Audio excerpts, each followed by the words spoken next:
Eno ye Salam TV.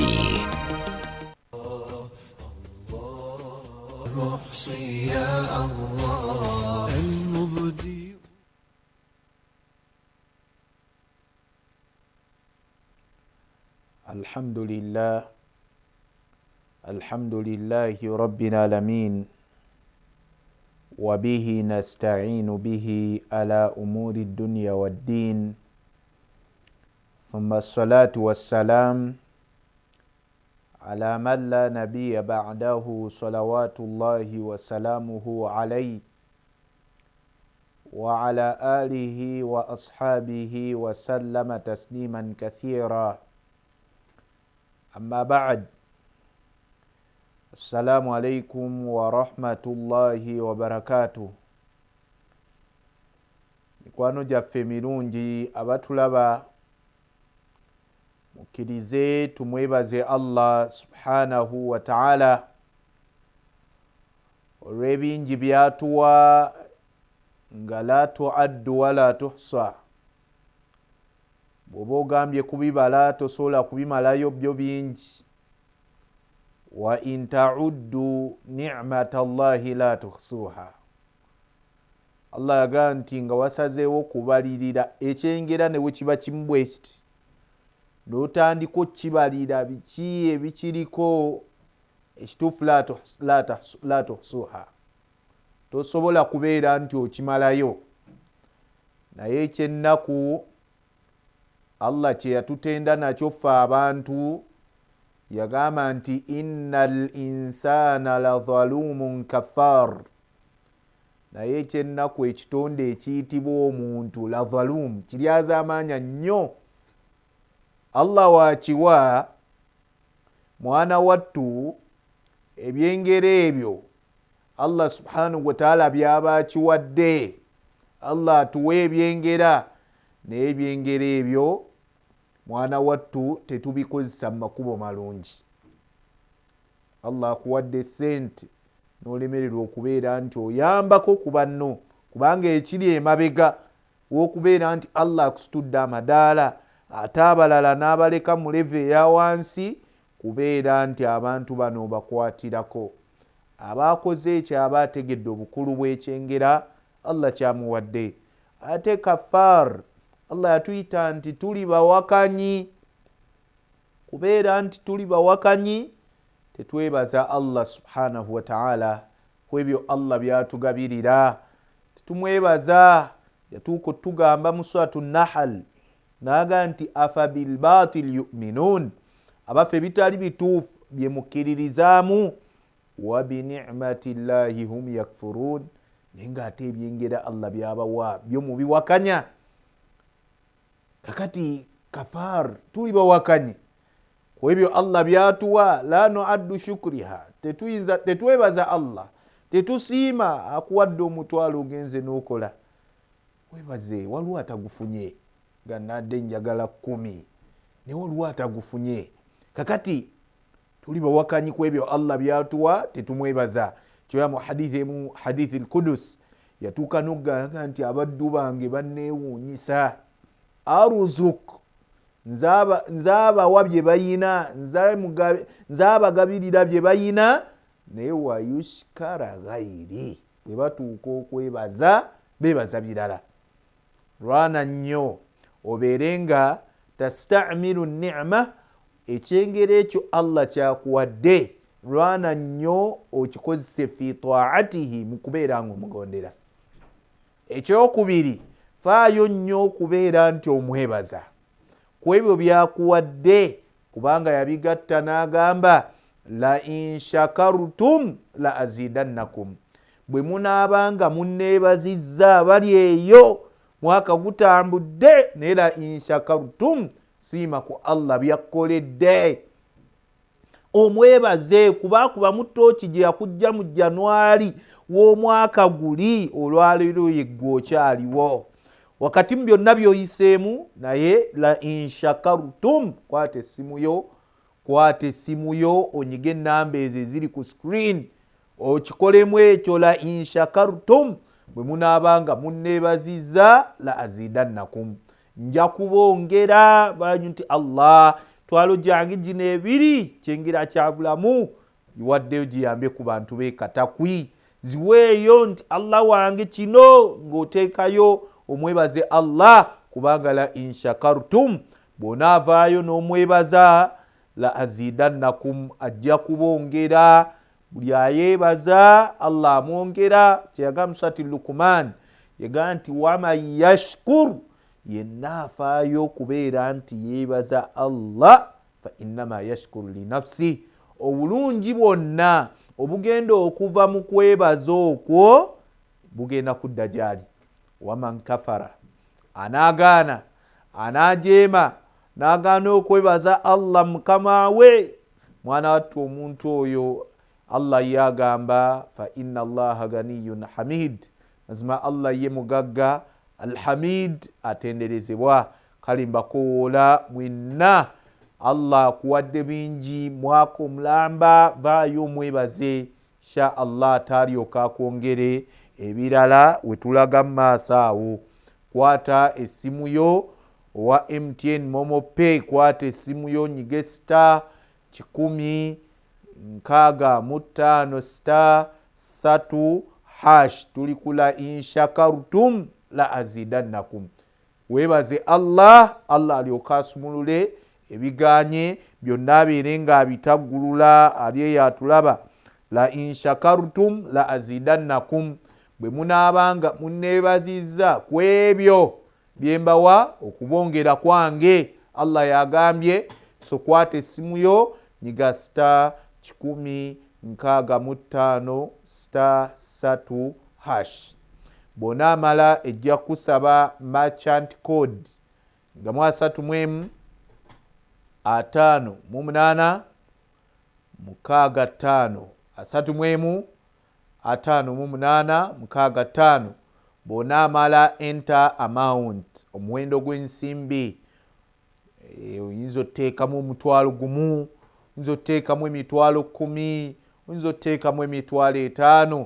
kubanga liyunfiqu dhu saati min saati buli muntu yenna aweeyo according ku busobozi bwe mu mbeera Allah gwagaziriza beera ng'owaayo mwaka mulamba Allah azza kutaggulula ulizimbye rento amakuga amaze umura yiyo ozokola umura ez'enjawulo kakati ate nga neeno ogenda eggalawo omwaka nayo ogenda so vaayo weebaze Allah aliye yatulaba ng'oyamba ku bantu b'ekatakwi waman yashkur fa innama yashkur linafsihi bali waabo abavaayo okwebaza Allah uteekamu ensonga nti Allah nze ensonga eno gundi nkwebaza yinza okuba yakuwonya kabenje ayinza okuba yakuwonya kirwadde kyali kikutwala ayinza okuba akuwadde ezzadde ng'eri waman yashkur yenna yeebaza fa innama yashkur linafsihi omuntu oyo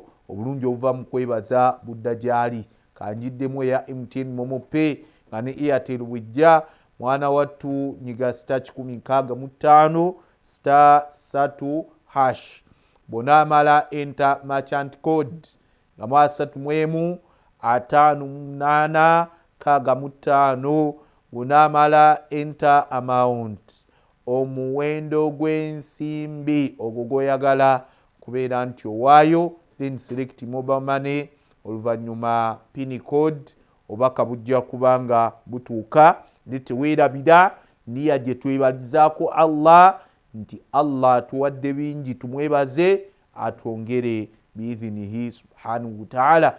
Nja kusaba battereyo neya Airtel eyo abaddu beesunze okubeera nti beebaza Allah katukikola ekyo ate nga bwe tuyamba ku bantu b'ekatakwi buli wodduukirira munno ne Allah akudduukirira.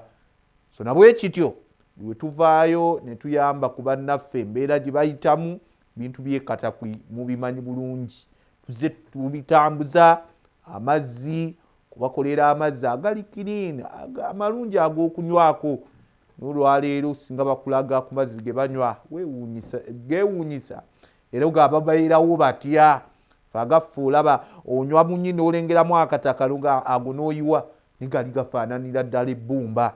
Kale mikwano gyaffe emirungi ebintu ng'ebyo bafune amazzi amalungi, bafune emizikiti we basaalira.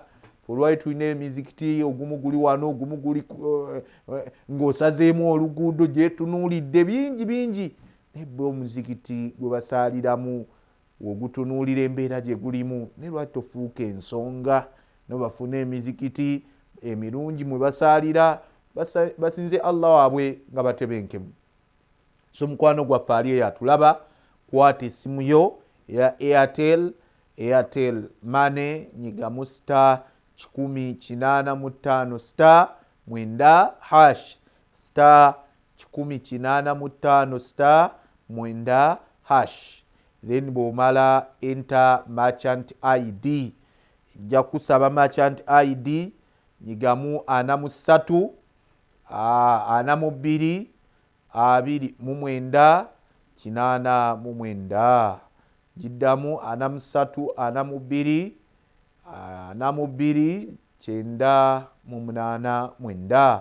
Bona amala ejja kusaba amount omuwendo gw'ensimbi ku busobozi bwobwo obuli ku akawunti n'obalaabalamu n'oga kanteekeyo 1,000 kanteekeyo 2 kanteekeyo 5 kanteekeyo 10,000 mu mbeera efaananako bwetyo. Allah ajja okusiima, Allah ajja okwongera, weerayo ku nniya yakwebaza kuba mutooki mu ebyo Allah byakuwadde mwaka omulamba omwebaze ng'ate bw'oyamba ku bantu beekatakuyi teekamu difference sobola okubeera erinnya lyo then pin code obaka ne butuuka nze namba nzisomye kati ninda mannya gammwe insha Allah. Naye nga we mujja katweyongereyo n'omusomo gwaffe ogugamba asbab hayata tayyiba, nsonga ki ezituleetera okufuna obulamu obulungi.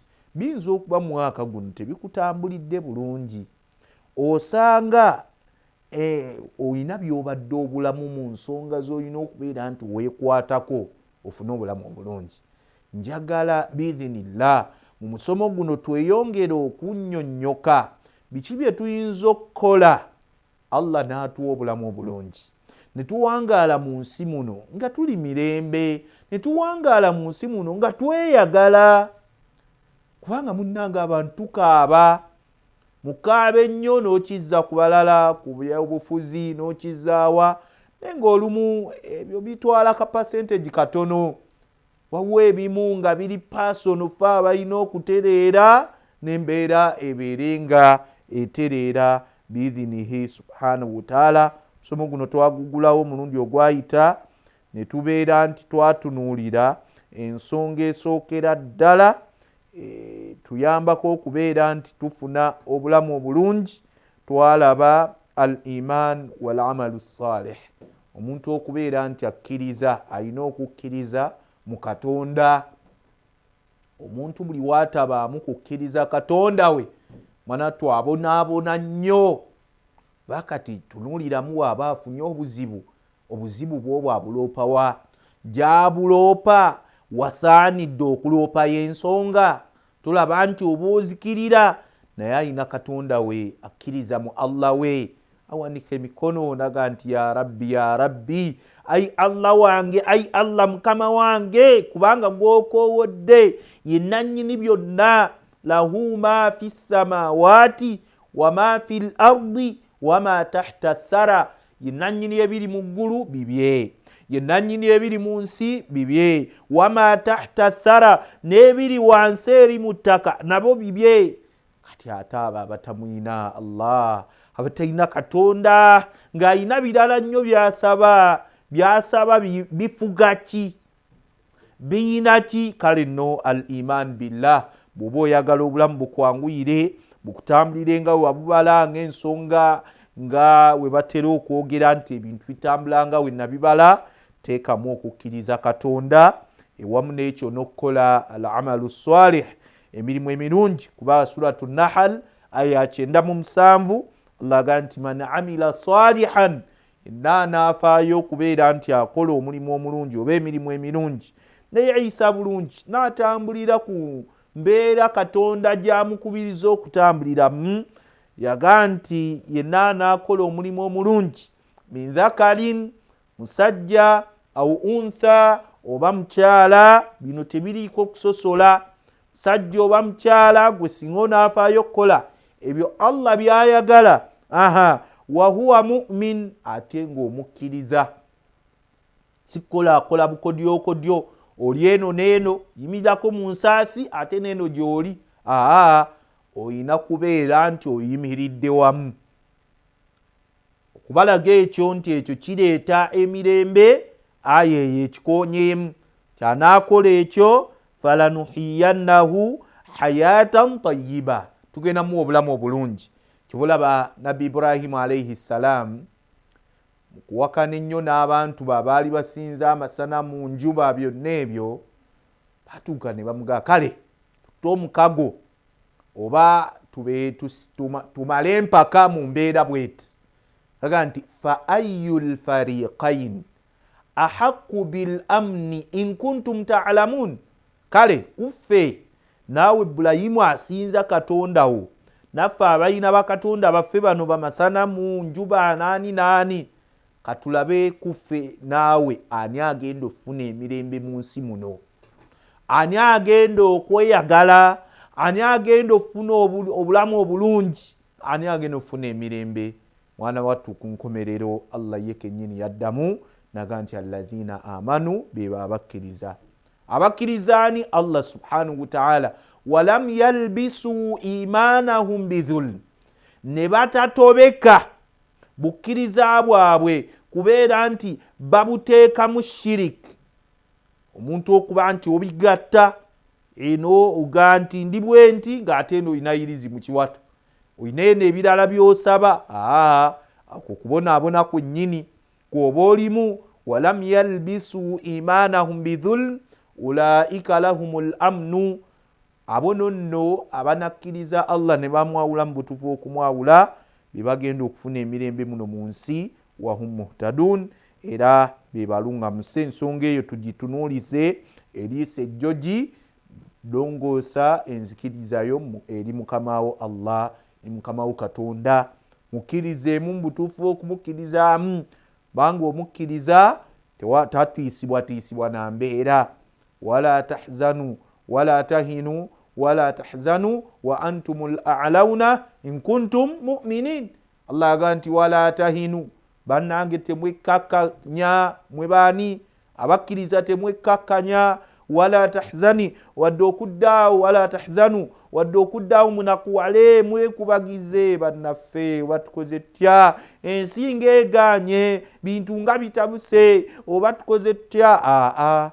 Katonda atugamba temuggwamu maanyi, temuddawo kwekubagiza. Wa antumul a'launa, mwe bawaggulu, muyina ekifo. In kuntum mu'minin, bwe mubanga muli bakkiriza bannamaddala. Kale ali atulaba kubiriza okunyweza okukkiririza mu Katonda bw'omu bwe n'okukola ebyo byayagala, obulamu obulungi ojja kubufuna. Eryo peesa bw'olinyigako ojja kumbuulira. Bwekkiriza Katonda, kola byayagala, eryo peesa mu mapeesa gonaabonyize agakuleetera okufuna obulamu obulungi.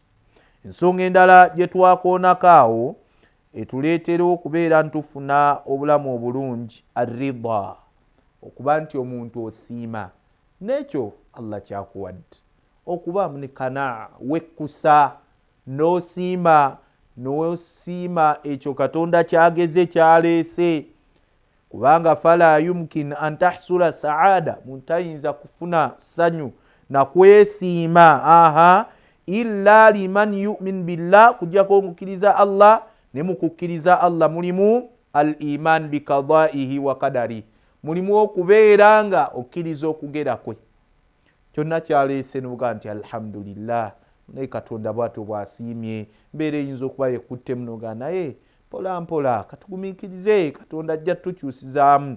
Arida, n'osiima n'embeera ebeeguddewo, oyo nonna agenda kwesiima. Kubanga obulamu bwe butyo si bujjuvu.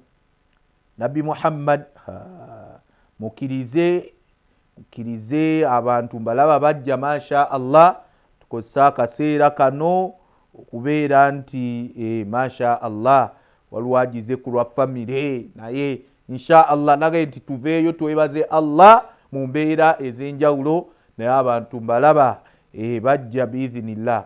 Kakati Ibrahim Kawesi masha Allah webale kubeerako Ibrahim Kawesi. Naam, bwe tweyongerayo arida okusiima n'ekyo Allah kyatuwadde, omuntu okusiima n'ekyo Allah kyaleese, kubanga obulamu buno obw'ensi bwe tulimu mwana wattu tebugenda tambula nga byonna bwe babibala. Waliwo ebijja okujja nga bikunyigamu, kubanga obulamu bw'ensi si bujjuvu, obulamu bw'ensi bukendeevu. Lwaki Katonda yabukola obulamu bw'ensi nga tosobola kubeera na byonna?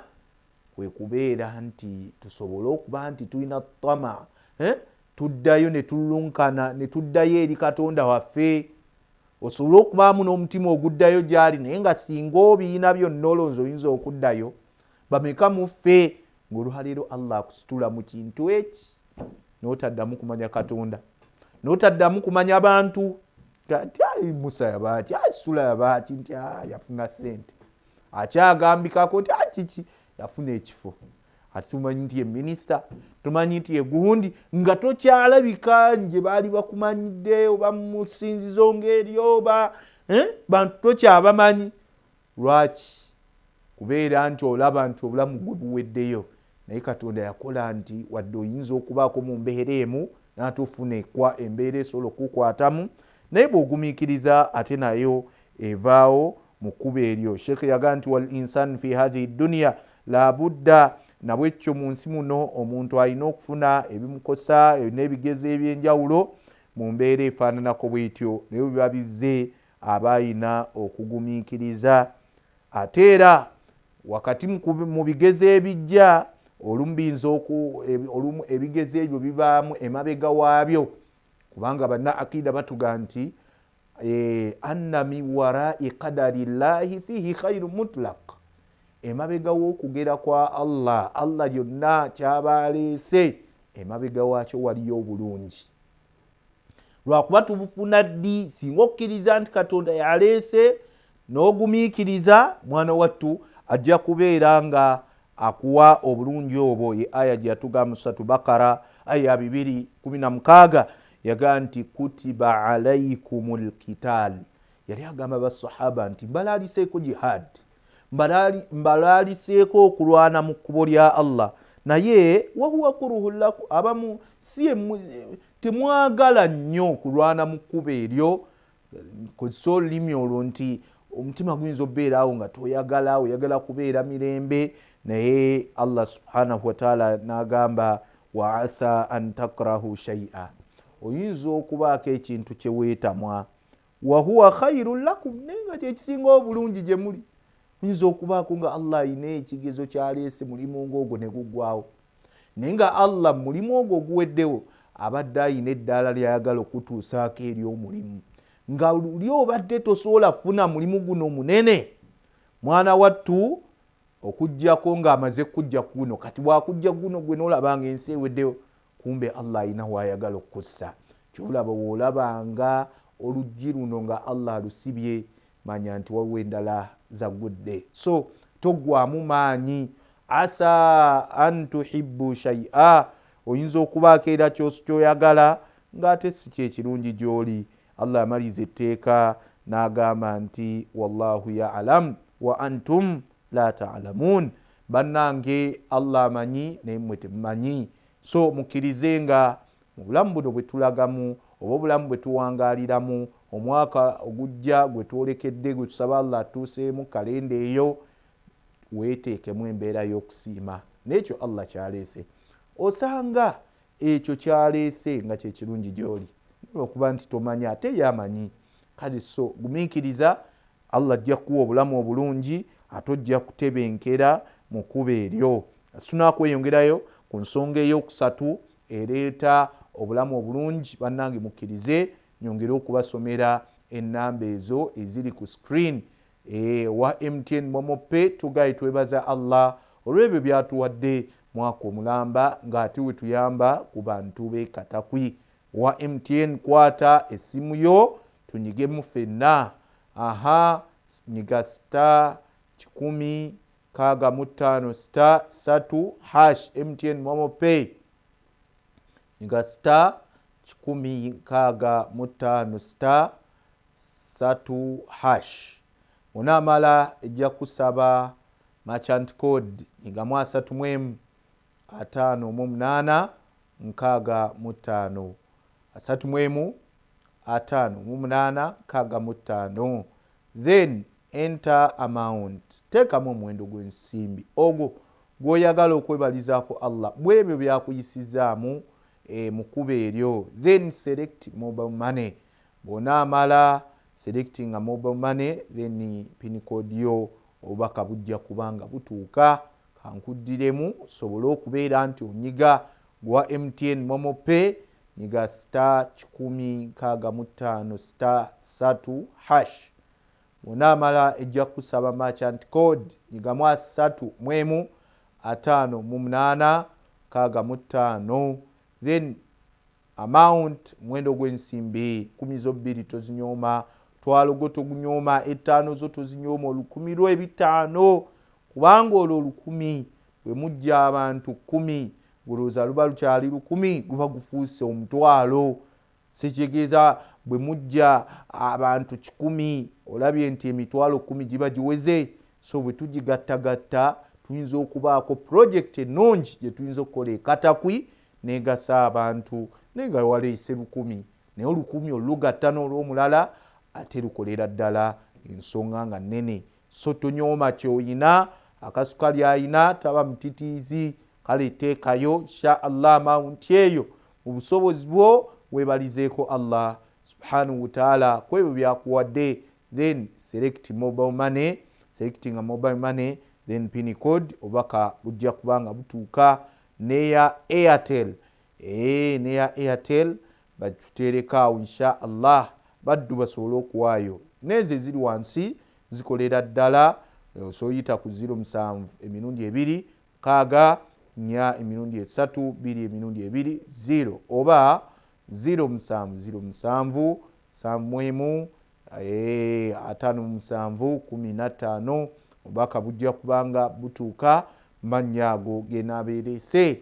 Gwa Airtel Money nyiga *185*9 hash nyiga *185*9 hash. Bw'onaamala enter merchant ID. Enter merchant ID eri 43 42 989. Bw'onaamala ja kusaba amount omuwendo gw'ensimbi ogwo gw'oyagala okuwaayo. Gavumenti waayo according ku busobozi bwo. Then payment reference eryo liba linnya lyo oba ensonga yo gy'oyagala okubeera nti weebalizaako Allah subhanahu wa ta'ala. Bw'onaamala enter pin code obubaka bujja kubanga butuuka. Kkiriza nkuddiremu Airtel Money nyiga tunyiga ffenna gwa Airtel nyiga *185*9 hash. Ejja kusaba merchant ID giteekemu 43 42 989. Then teekawo amount omuwendo gw'ensimbi ogwo gw'oyagala okubeera nti owaayo. Then bw'onaamala ejja kusaba payment reference. Teekamu mwana wattu payment reference sobola okubeera erinnya lyo then pin code obaka bujja kubeera nga mwana wattu butuuka.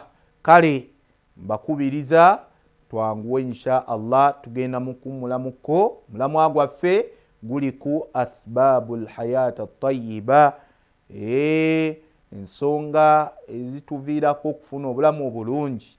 Obulamu obulungi ffenna tubwagala mu mbeera yonna, ate nga nabagamba obulamu obulungi buli mu bintu eby'enjawulo.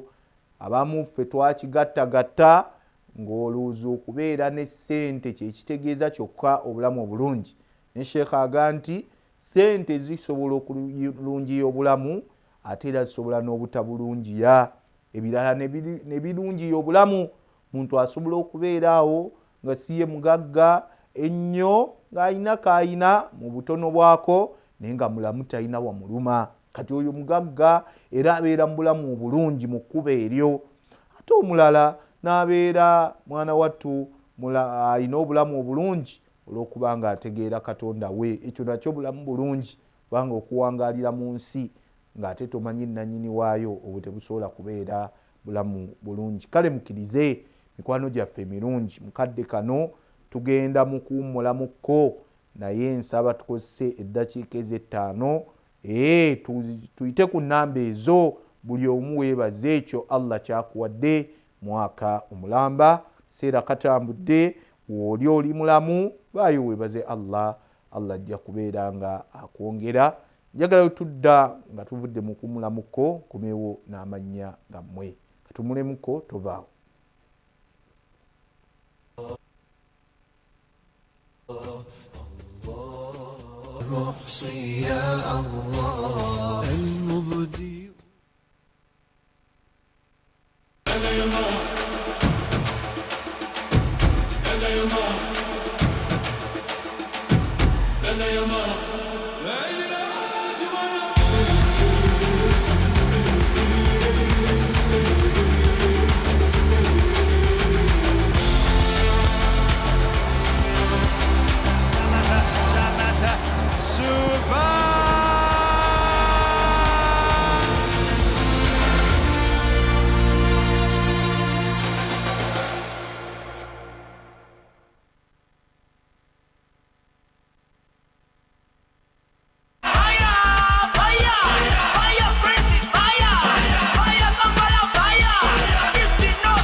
Tusonge Morocco ne Uganda Cranes wamu ne MTN. Gula buguzi bando ya Gaga ng'onyiga star noti star noti hashi ofuuke na mukisa asobola okwewangulira olugendo olusasulidwa okugenda okulaba Uganda Cranes ng'esamba omupiira mu Morocco. Gaga tusonge Morocco ne Uganda Cranes wamu ne MTN nga tuli wamu, fire yaffe teremesebwa.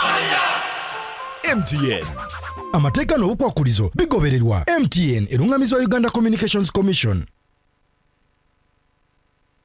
This festive season, go 4 times bigger with Next Media's Festive Boost. Because when you buy 3 months of airtime, we will add a 4th month absolutely free. That's 4 full months of premium visibility across TV, radio, and digital to reach every audience and amplify your brand. And that's not all. Buy 2 months and we will add 2 extra weeks free. Because with Next Media, your brand deserves more. More reach, more impact, more celebration. Make your brand unforgettable this season. Double your visibility and start the new year shining brighter than ever. Don't wait. This is your Next Media 4 times festive boost. One partner, all platforms, total visibility for your brand. Terms and conditions apply. Call 0761 001 890 to book your space today. Next Media, 4 times the boost, 4 times the cheer.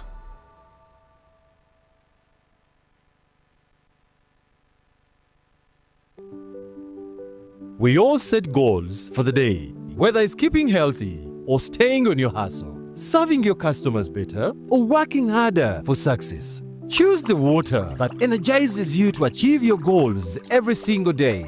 Sip on Union Purified Drinking Water, the secret to staying energized, refreshed, and recharged. Union, the better way.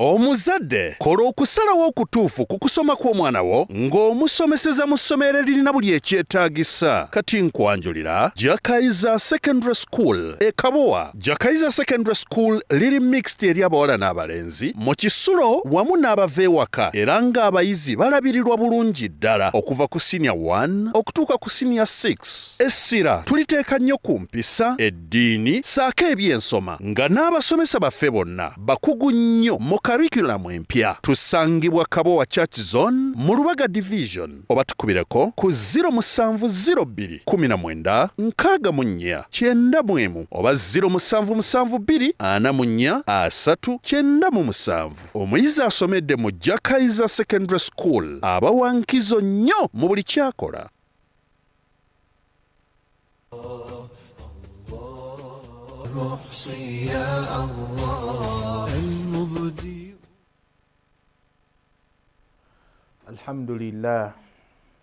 Alhamdulillah wassalatu wassalamu ala rasulillah sallallahu alayhi wasallam wa ala alihi wa ashabihi wa sallama tasliman kathira, amma ba'd.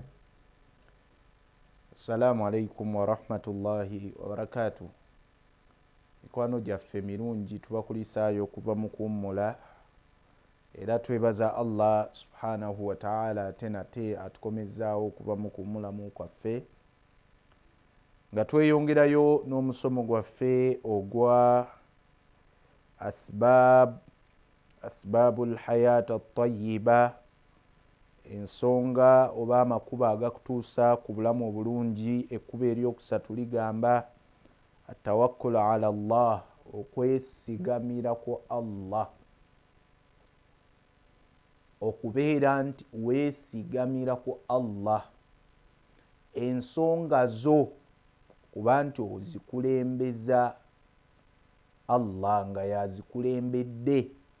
Yes, okola byonna byokola ebikutuusa, ekyo tekivaawo, kubanga bannaaqida batugamba anna itikhadhi al asbab, mazima okuteekawo ensonga ezitutuusa ku kintu. Mathalan, oyagala sente, ogenda okukola eryo kkuba erikutuusa ku sente. Oyagala kuyita abaana basoma, n'osoma ebitabo n'otadooginga class, ago makuba agakutuusa kuyita. Naye kati ebyo byonna obikoze, naye ani owenkomeredde? Ye Allah. Yes, Allah nfulumye ngenda kukola ne Allah gwe gwenkulembeza, teeraamu omukisa eyo, neesigamidde ku gwe, si magezi gange. Eyo tawakkul, okuba nti Allah subhanahu wa ta'ala tumwesigamyako ensonga zaffe ne tumwesigamira, kubanga yagamba Allah, waman yatawakkal ala Allahi fahuwa hasbuh, yenna ye asalawo ensonga z'okuzeesigamiza ku Allah, Allah yamusuubiza okumumalira. Tawakkulu ala Allah, okwesigamira ku Allah subhanahu wa ta'ala. Allah yakusuubiza mu surati Talaq okubeera nti ajja kukumalira. Wa husnu dhanna billahi ta'ala yad'u al-abdi ila tawakkul alayhi, okubeera nti omuntu olongoosa endowooza eri Allah, nti bino byonna byempitamu abantu batuuka ekiseera ne balowooza Allah ebitajja. Ya Allah talaba embeera eno etunyiza obwavu obutulumu, oba twerabira, oba waliwo abantu bosanga nga eno embeera ne Katonda yamususseeko. Bwesukka Katonda ani ayinza ogikwasaganya atali ye Rabbul Alamin?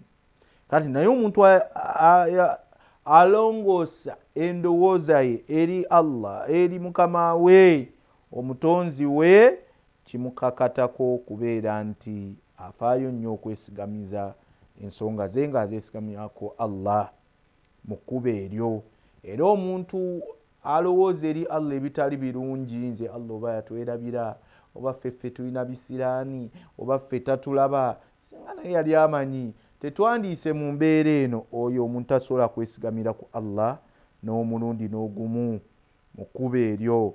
So naye Allah yatusuubiza n'atuga nti wallahu ta'ala tukaffir liman tawakkala alayhi bilkafiya, bannange tukimanye nti Allah subhanahu wa ta'ala mwana wattu amalira oyo yenna aba mwesigamizaako ensonga ze ti Allah ngenze kukola naye nteeramu omukisa gulewo ngenze naye sibuliraawo mu mbeera eyo n'osinziira gwonna omulimu gw'ogenda okukola ogenda kima mazzi ogenda siika capati ogenda mu ofiisi ogenda mu bidduka ogenda gwonna omulimu yes ogenda naye ani gw'okulembeza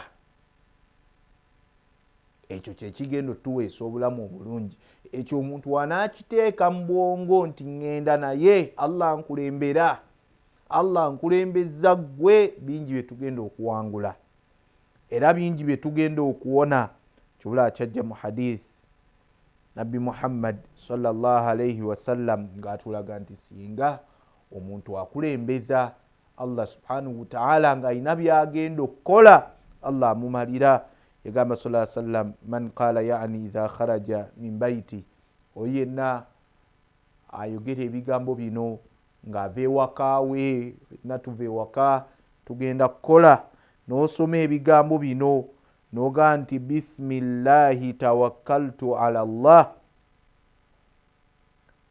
wala hawla wala quwwata illa billah singa Allah kusaasira nobeera ng'ova ewakaawo ogenda kusoma ogenda kukola olina ddiiru gy'ogenda okutula naye ng'ova ewaka noga nti bismillah kulw'erinnya lya Allah tawakkaltu ala Allah gwe neesigamizaako ensonga zange yes ngenda okukola naye oyo yankulembedde okumanya yankulembedde ye la hawla wala quwwata nkakasa teri ayina nkyukakyuka biriwo byonna embeera yonna ekuluma embeera yonna ekutagaza la hawla teri asobola gikyusa wala quwwata era teri ayina maanyi ku nsonga eyo teri ayina maanyi ku nsonga eyo okujjako ani illa billah okujjako Allah subhanahu wa ta'ala yayina amaanyi ku nsonga eyo singa omuntu omuddu ayogera ebigambo ebyo Allah akuwa ebintu bisatu ate nga bye twetaaga mu nsi muno ekisookera ddala oddibwamu ebigambo yuqaalu lahu oddibwamu ebigambo Allah aga nti kufiita muddu gwe omaliddwa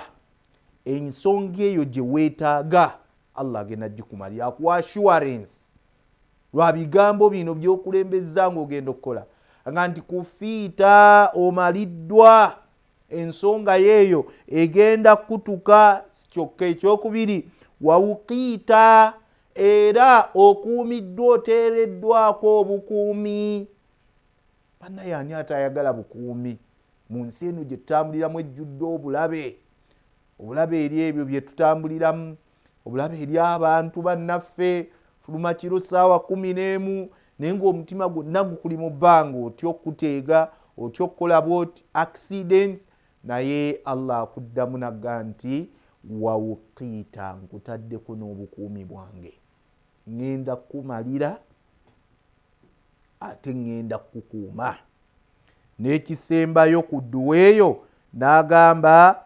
watahanna anhu shaitan ate era ne shaitaani tegenda kusemberera ŋŋenda kutaasa ku yo kakati bivudde ku dduwa eyo erimu okubeera nti oddidde ensonga zo zonna nozeesigamya ku Allah ne Allah akuzzaamu amaanyi agangenda kukumalira ate nkutaddeko obukuumi ate ne shaitaani tegenda kusemberera bannange okwesigamira ku Allah nga kyabbeeyi waman yatawakkal ala Allah fahuwa hasbu bannange buli muntu yenna asalawo okubeera nti ensonga ze azikulembezaamu Allah azikulembezaamu Katonda fahuwa hasbu Allah amubalira bannange Allah abuuza ekibuuzo alaysa Allahu bikaafin abeda bannange Allah tasobola malira muddu we kibuuzo ekyo gwakyaganye okubeera nti ensonga zo zikulembezaamu Allah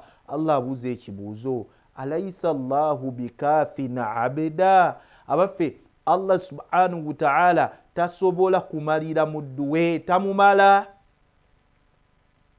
ansa Allah amala omuddu we okumumalira kuba yamutonda era yamuleeta ku nsi kuno era na byonna byanaatambuliramu biri mu nteekateeka ye nga boolaba abazungu abakola amamotoka nti emmotoka ezo bazikola era nga beetegefu okubeera nti byonna ebinaagituukako abasobola obbikola nga kwekolayo sipeeya nti kino kiba kibaddeyo kiti ng'oteekamu kino abaffe ne Allah yatuleeta ku nsi kyogamba yatasobola kubeera nti atukolera byonna bye twetaaga so nabwe kityo aga nti abaffe Allah tamala muddu we so nabwe ekyo mwesigamizeeko ensonga zo twongera okubeera nti tukutegeeza nti okwesigamira ku Allah kyabbeeyi nabbi sallallahu alayhi wasallam yatuuka n'okubeera ng'agamba yayogera mu hadithi naga nti mwabantu law kuntum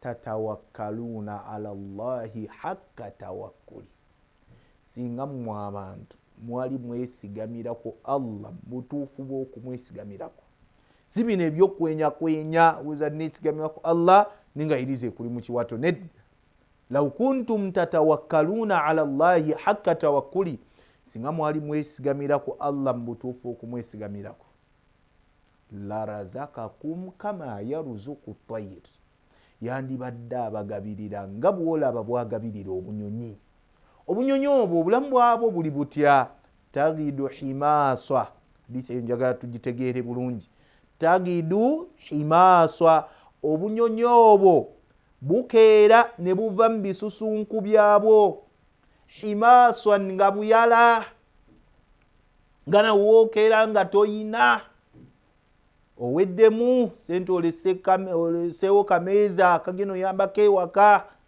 kati ofulumya ogaika ngene njiye mu kkuba eryo so tagidu himasan obunyonyi buno bukeera nga buyala nga buva mu bisusunku byabwo obudde butuuka oba olweggulo wataruuhu bitana bugenda okudda olweggulo nga bukkufu embuto zijjudde naye ng'ekisookera ddala akanyonyi kano tekayina dduuka nga gw'oliina nefe omutima gubeerawo nga gwonna guwankawanka naye olina bizinensi kyekisookebwako neraba akanyonyi akatayina dduuka kayina tawakkulu kafulumye negwe ogenda ku dduuka n'emitima ebiri oba leero banajja nejjo weebito ebyabadde toyina tawakkulu la tarju min Allah toyinaayo ssuubi eri Katonda wo nti asobola bikkolera kakati akanyonyi kano kafuluma naye nga tekayina dduuka tekayina mulimu tekayina nnimiro nga gw'oyina edduuka ko tekayina ne kafuluma olumu tubeera n'abantu betwakoze nabo appointment naye ko tekayina na appointment so nabwe kityo tagidu himasa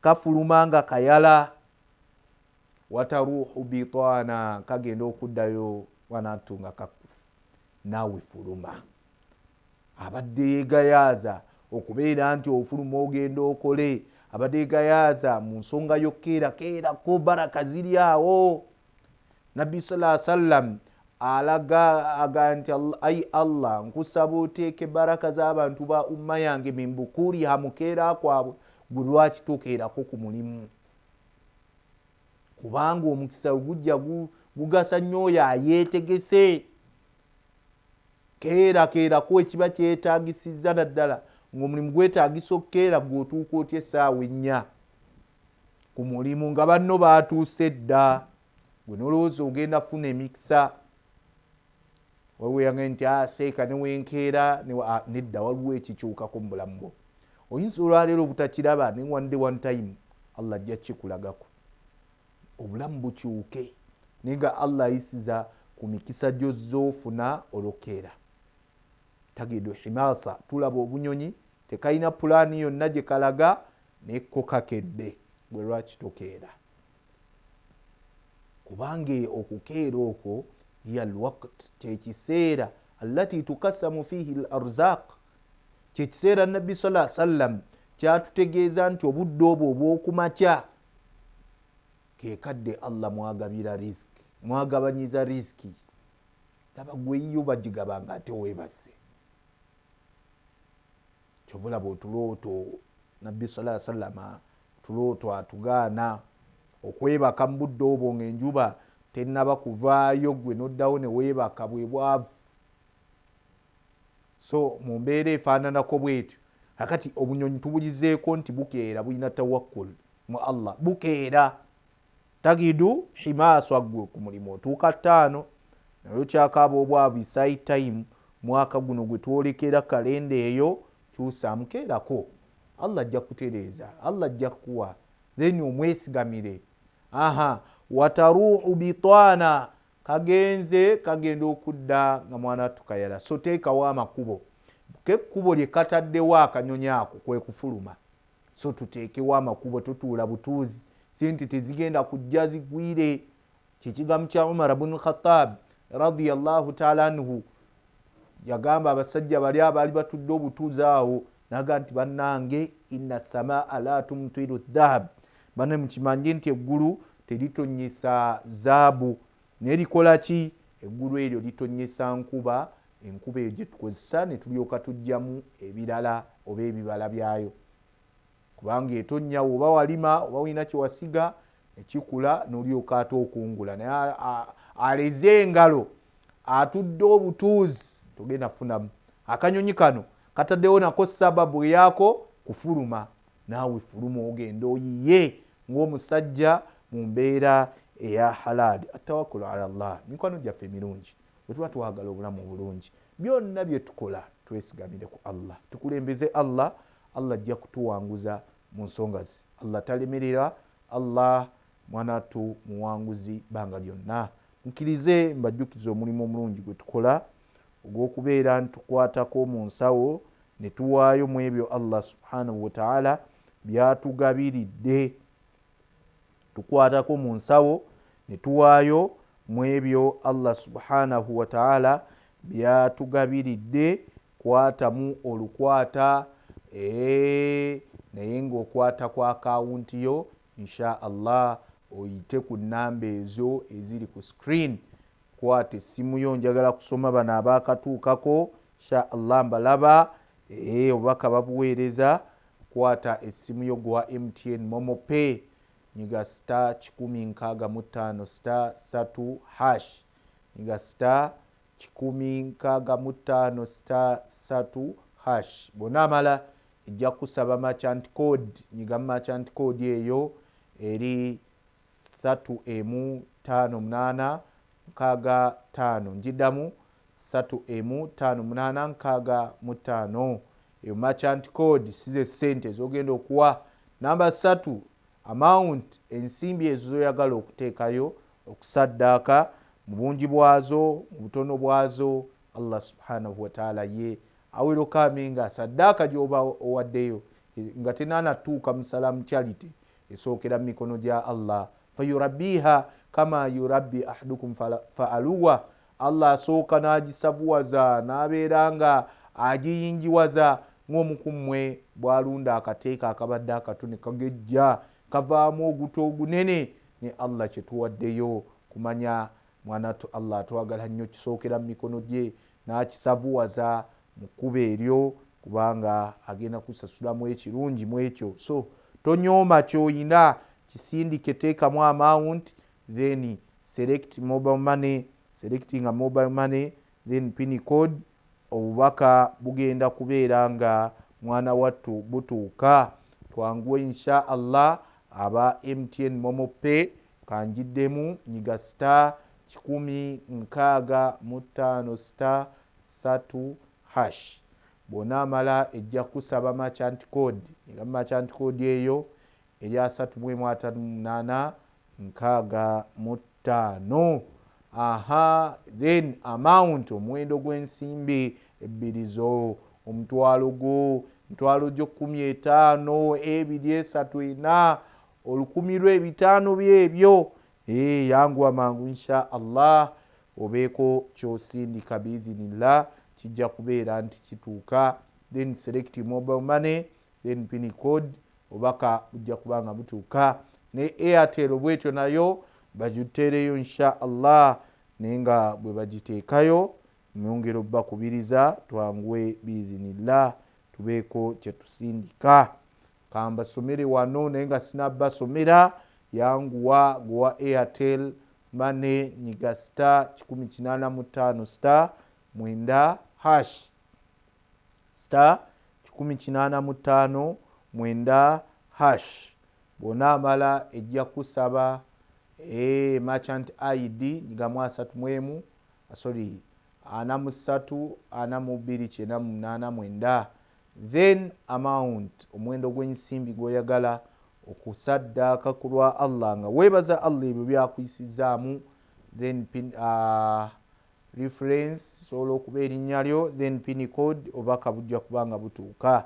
Mukirize basomere bano wammanga beba akatuukako naawe otegeere nti nange ttaano zange nzisindika ne zibaako kyezikola. Akulembeddemu nga bulijjo Hajati Madina Mayanja nakasero oyo wa hardware atuuse n'Om1,100 masha Allah nga ate wenneetegereza ano yakyatukulembeddemu. Hajati Mayanja 1,100 atuuse, Mariam 5,000 zituuse, Musa Kakaire naye 5 bituuse. So tonyomba kyoyina ono atuukidde mu 5. Ono Shaban Wandera oba yoyo gwemmanyi netusaba Allah akkirize 3,000 zituuse. Zainab Nantayi naye 7 katuuse. Said Kamara 3,000 zituuse. Said Omar 1,000 gutuuse. Ono Huseini agambye ku lwa famire ye yebaza Allah ku lwa famire, kigambo kinene. Famire yonna okubeera nti Allah akusaasidde n'otambula nayo kuva mu January okutuuka mu December nga mutambula, banywa balya balwala, Allah n'akusaasa ne basuuka, vayo webaze Allah. Yo Huseini akikoze olwa famire ye, 1,000 aguweereza ku lwa famire. Ibrahim Kaweesa wayo gwemmanyi ow'Ekawanda 2,000 zituuse.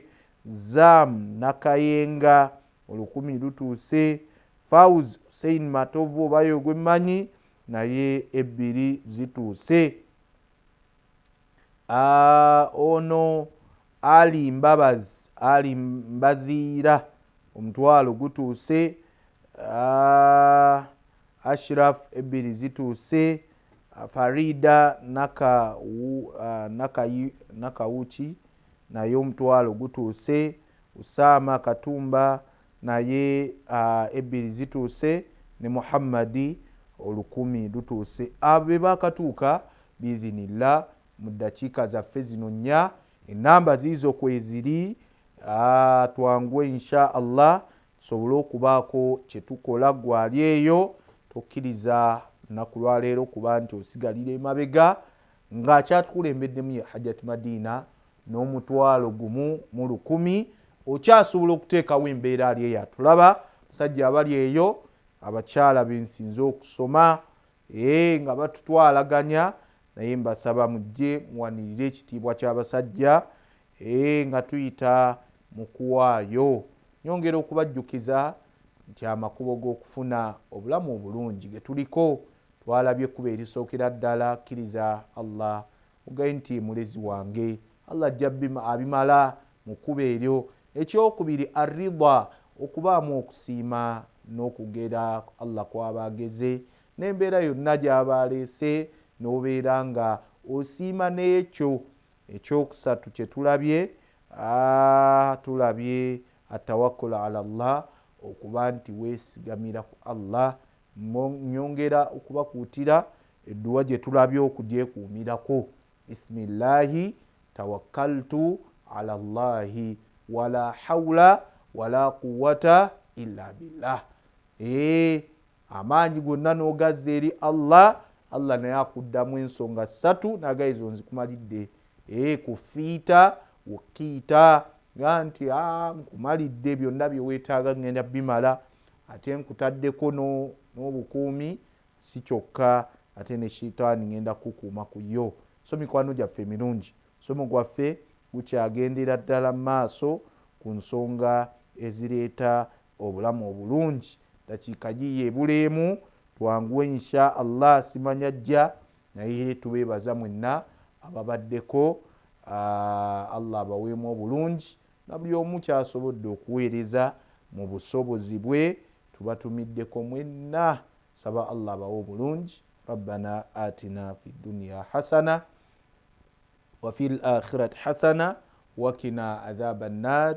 Allahumma rzuqna rizqan halalan tayyiba wasi'an mubaraka ya Allah.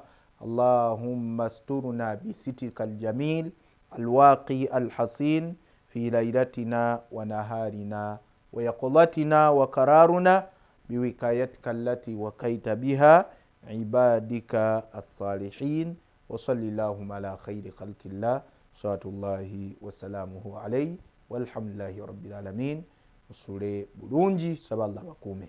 Assalamu alaikum wa rahmatullahi wa barakatuh.